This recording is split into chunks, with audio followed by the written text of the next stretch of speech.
Oh hi, it's Bukai. So I'm back with another video for IdleOn on our solo Let's Play challenge, where we try and continue with one character and see how far we get without paying to win. Now, this video is being recorded after the fact on there, where I'm doing not live commentary like usual, which I prefer to do, and I'm curious whether people enjoy this style more. If you could let me know in the comments below. The reason why I'm doing this is simply because considering my entire internet has taken a crap.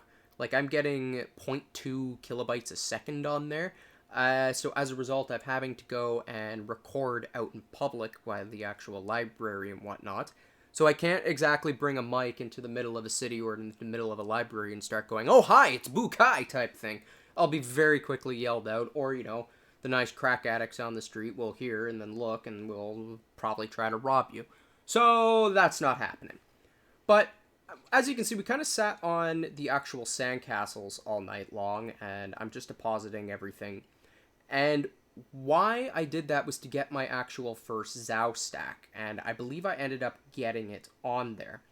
Now, from here, what we can see is I'm just trying to figure out my alchemy. And I'm still being dumb on there and still not learning my lesson, where I'm still gambling on my green cauldron. I don't think I'm going to learn this lesson. I think I'm going to keep going and keep blinking them Dano until I eventually get that Shaccuracy one. Yeah, I think I should just be probably spending my points elsewhere. But alas, I will do it, I think, twice in this entire video on there. So, yeah, that'll be fun on there.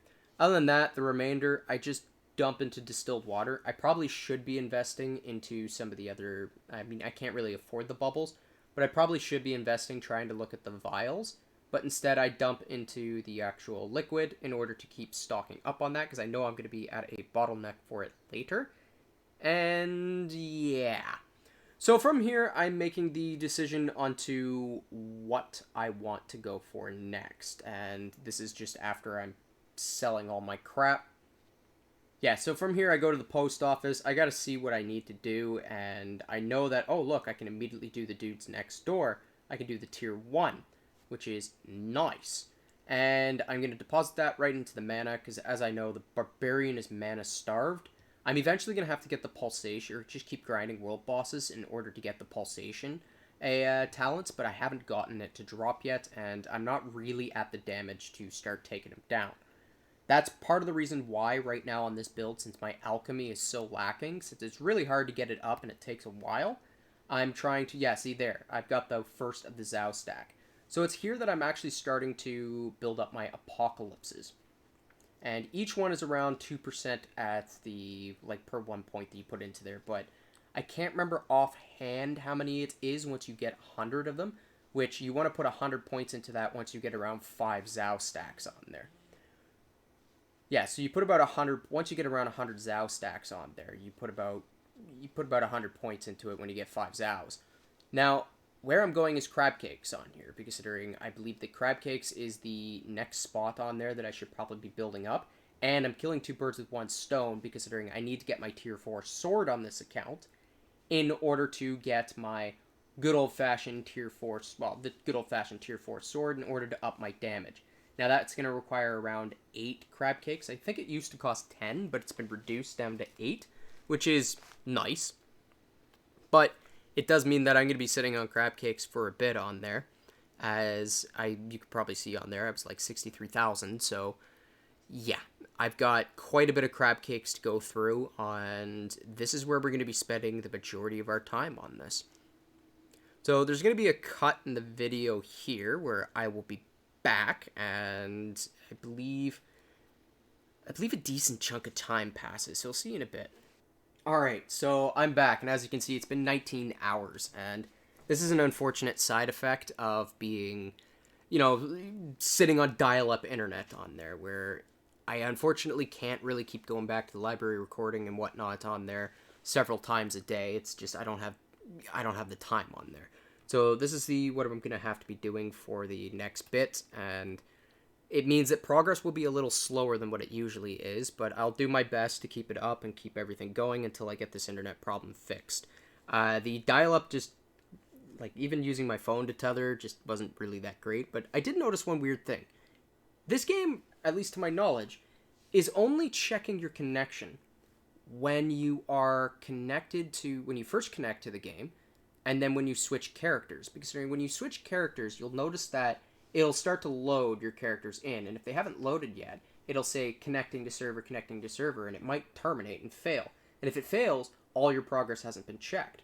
So the game doesn't actually kick you if you disconnect, which is interesting on there. And it does mean that, you could lose some pieces that you've done, and you could be rolled back. So just always make sure that you go back to the player menu and double check before you actually log out or close the actual game window, just to make sure that what you did actually progressed and you don't end up sitting in town because that's where you disconnected.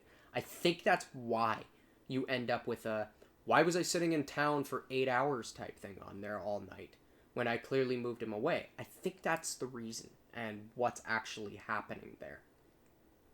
So I hope that little tidbit's a bit useful for you. And I do a little bit of a mistake where I sell that warped helm.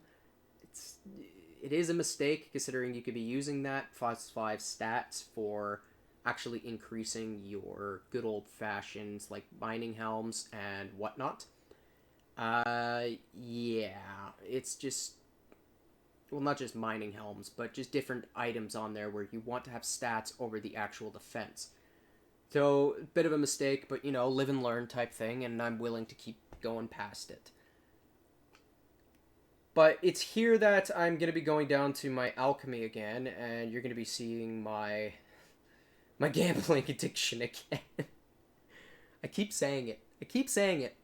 I'm not going to do it. I'm going to learn. I'm going to learn my lesson this time. I'm just going to, invest over and toward the pieces, and then I blink of Dano and fail. Please fund my gambling addiction. But yeah, I kid and jest on there.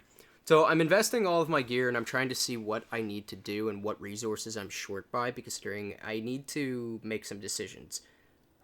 I have a bunch of water, but I don't really have the resources to keep pumping into it. And it's a weird situation, considering my main account's the opposite. Everything else is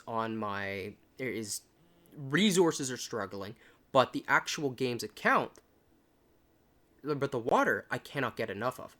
This is the opposite, so I can just keep dumping in and collecting and stockpiling water until I have a good enough stake behind of my actual resources to actually hold.